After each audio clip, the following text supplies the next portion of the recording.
You know, the songs are just about hope. They're about, there's a possibility that there's something so much more and better out there. It's in short supply at the moment. Yes, in so much, yes. A lot of people feel, somewhat defeated, or at least they have. And that's what I found doing the Writers' Nights. I found, and I think Tom can vouch for this, I'll be playing, and you can hear a pin drop in the room. And I'll never forget, and this is probably one of the most memorable moments, I played a song a few weeks ago, and you watch people, and they're just tears streaming down their face. And there's nothing more, nothing that warms my heart more than seeing people move to tears over a song that you've written. I mean, you can't buy that. You can't put that in monetary good.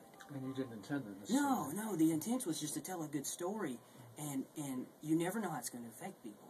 What's the story, the song that's gotten the biggest reaction for you? The Last Gift You Receive. Would you care to do that? Oh, I would love to. That would be a pleasure. All right. Thank you so much. Please do. Anthony Quayles is our guest. Anthony at Southern Comfort tonight, right, Tony?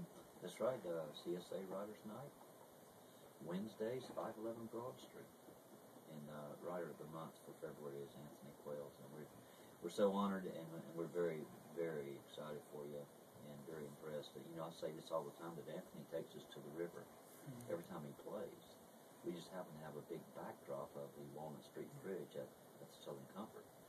And the stage shot looks like you're sitting on the riverbank right under it, without the car noise, of course. But, it's very serene. I love the mural in the background. Oh, you take us there. I'm not kidding. Well, thank you so much. We'll sing this one. It's called, and I have to tell a funny story. I called my publisher in Nashville, and I said, I just leave him awkward voicemails, and I said, I want to write a song about a train wreck where nobody dies. Click. And that was it. He sent me a text message and said, you're the most sadistic individual I've ever met. Write it. And so, he said, that's not my thing. He said, but if it's in there, write it. So I wrote it, and it's probably been one of the ones that really I've gotten the most response out of, other than Acres of Faith and some of the other ones. But this one really, this is my closer. This is the one I close the evening out because it cuts away all the fat. So we'll go ahead and sing. What's it called again, Anthony? It's called The Last Gift You Receive.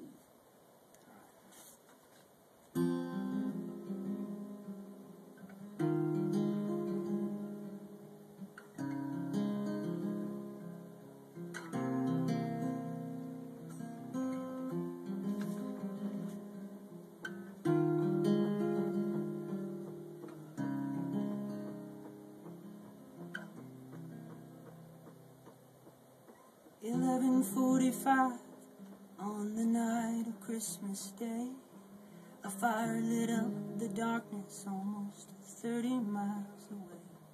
There was ice upon the tracks, a break inside the rail, where that engine cut a path and crashed out in a field.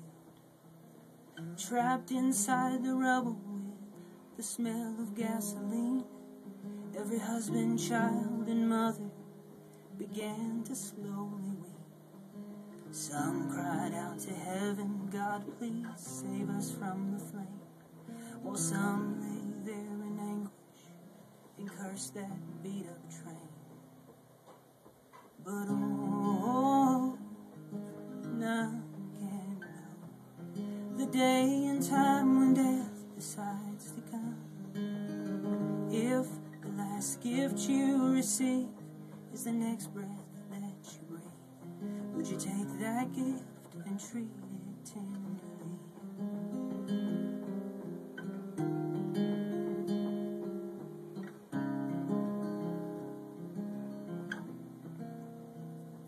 Well, I pulled up to the wreckage, the first upon the scene, expecting no survivors as I saw that metal heap.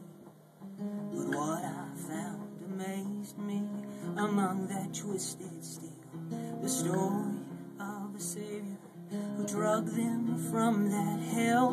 They say a bearded stranger stepped in and took their hand and risked uncertain danger just to save his fellow man.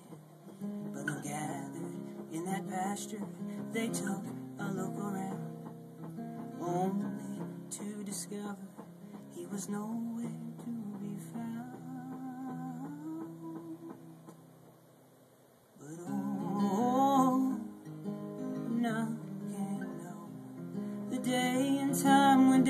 decides to come. If the last gift you receive is the next breath that you breathe, would you take that gift and treat it tenderly? When they interviewed survivors on the local nightly news, every single statement had the feel of deja vu. Then it finally hit me where I'd heard it all before. They had painted the picture of why Jesus Christ was born.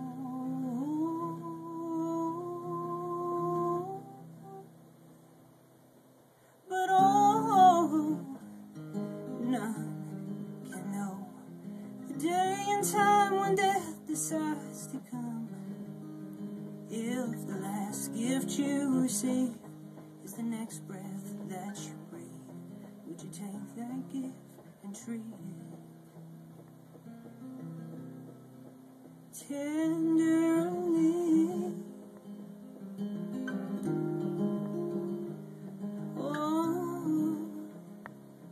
Oh, tenderly.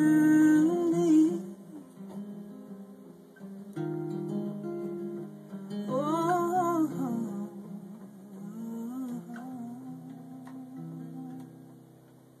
tenderly.